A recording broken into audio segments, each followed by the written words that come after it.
I'm not asking you for what's in the report. You sent a letter to the United States Congress that included something which was a principal conclusion, which was not a conclusion reached by the Mueller report. You indicated that they did not exonerate the president. You did. And so I'm asking you whether you agree with Mueller that there were difficult issues of law and fact in making that assessment. That's not a question I really can answer until I think. Well, you did it, but you looked at the report, right? And you looked at the evidence of the report, and you made a decision. And you said that the president's not guilty of criminal obstruction of justice. I'm asking you, in your review of the report, did you agree with Mueller that there were difficult issues of law and fact? I'm going to give my reaction and comments, about the report after the report. Well, it would have been, but you put your view of the report out there on this issue of obstruction of justice, right? Nobody asked you to do that. I didn't put my view of the report. Well, you put your assessment on, you made a conclusion on the question of obstruction of justice that was not contained in the Mueller report. And I'm simply asking you, when you looked at the evidence, did you agree with Mueller and his team that there were difficult issues of law and fact? As I say, I am going to explain my decision. Yeah.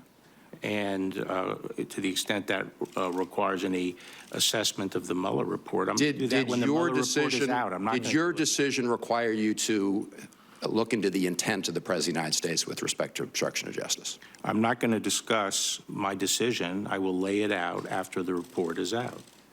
Mr. Attorney General, the thing is, you put this out there. I mean, the president went out and tweeted the next day that he was exonerated. That wasn't based on anything in the Mueller report with respect to obstruction of justice.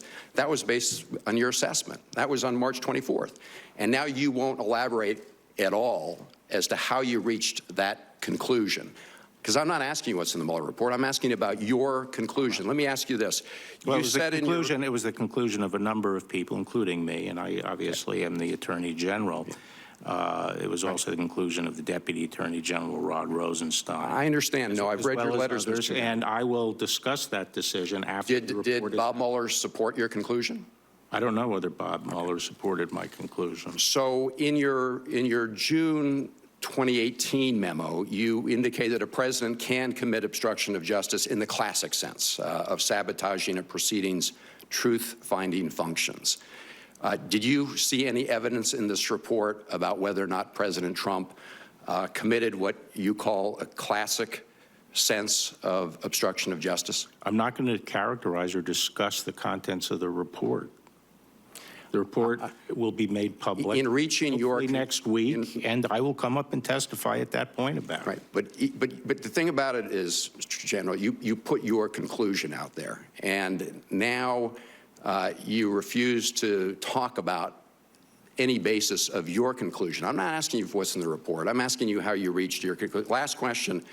Can you assure us that the key factual evidence relevant to charges of obstruction of justice will be included in the public report?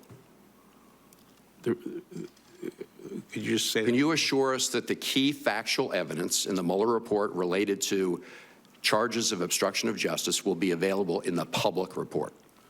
I believe it will, and that's one of the reasons why I want to review it after when the redaction team is done making the redactions, to make sure that there's nothing in there that would prevent that. So to the extent, and by the way, redactions can cut both ways.